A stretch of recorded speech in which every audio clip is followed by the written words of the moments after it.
when you first start YouTube, and when anybody will tell you this who's done YouTube and have stuck with it, like every little comment, every little view really matters, right?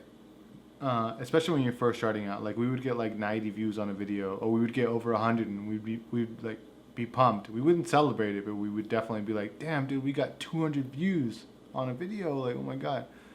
And we finally like got a comment, and like YouTube lets you know through email, so you're at work and you get an email like somebody left a comment, like, "Oh, great video," and that's what early days of YouTube were like. Like, don't if anybody's getting into YouTube, don't expect like a bunch of comments at first or a bunch of views. Like it's gonna be very, very slow, and that's kind of what those early days were like for us. And but you stick to it, right? You stick to it, and for me, one comment is worth it. 500 views is worth it. Like 500 views was a lot of views for us at some point, and we would be very happy with that. I remember when we had like 2,000 subscribers, I was like, damn, this is dope. Like I feel accomplished already with 2,000 subscribers, and we had like our our diehard fans who would like message us and DM us on Instagram. And the early days were the best. It was the best, and you were always trying stuff.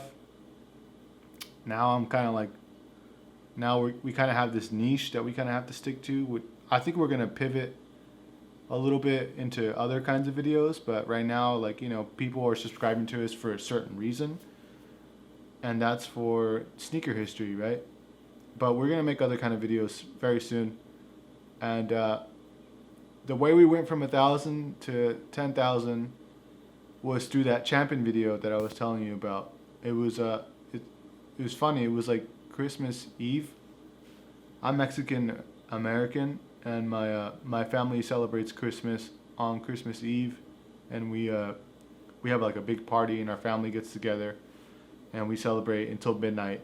And once it's midnight, like we open all our presents or whatever.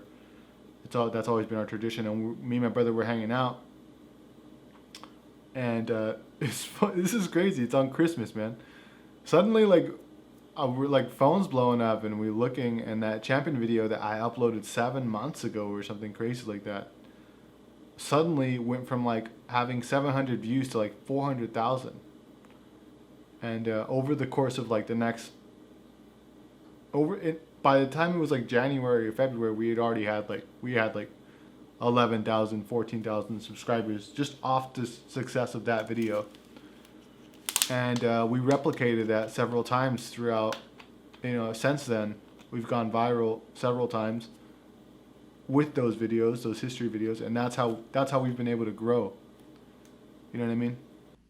So you notice a trend essentially, like when that video went really viral, it's like, okay, it seems like people, they do want these kinds of videos, so let's maybe like double down a little bit and try producing more of these narrative documentary style type content.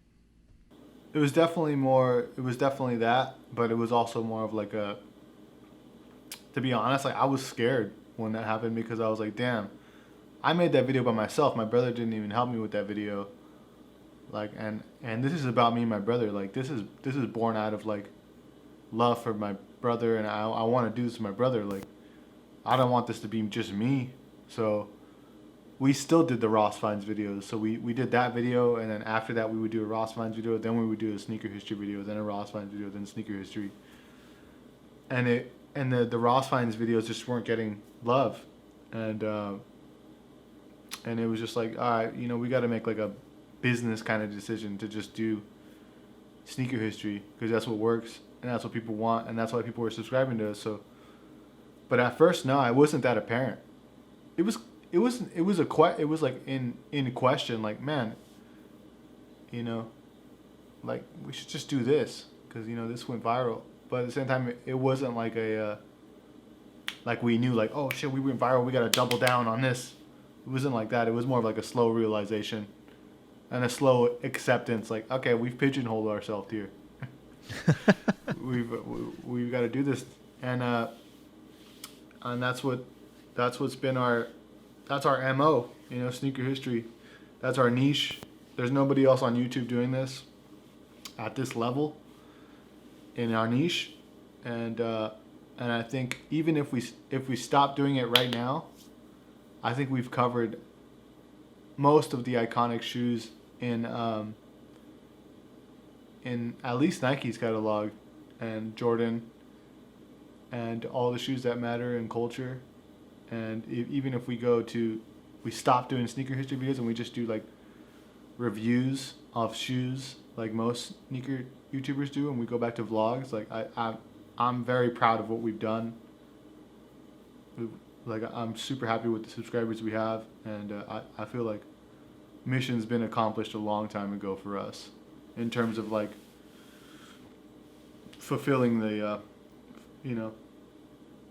fulfilling the goals that we had coming into it. Like this is what we wanted to do. After realizing like, sneaker history videos work, it was more of like a damn, why do they work, and why are we doing it? And you start asking yourself those questions. It's like to educate people and to tell stories. It's not, like, I love shoes, and learning the history behind a shoe like just intensifies your love for the shoe, and validates you buying the shoe. If you want to think about it that way. Like, I get so many people who comment and they say like, man, I'm gonna go buy this shoe right now, or damn, I just bought this shoe, or damn, now I love my shoe even more. Like, I didn't know that. I didn't know I'm wearing a piece of history. And that's kind of been the mission. And I feel like that mission's been accomplished, and we're getting ready to pivot into something else real soon.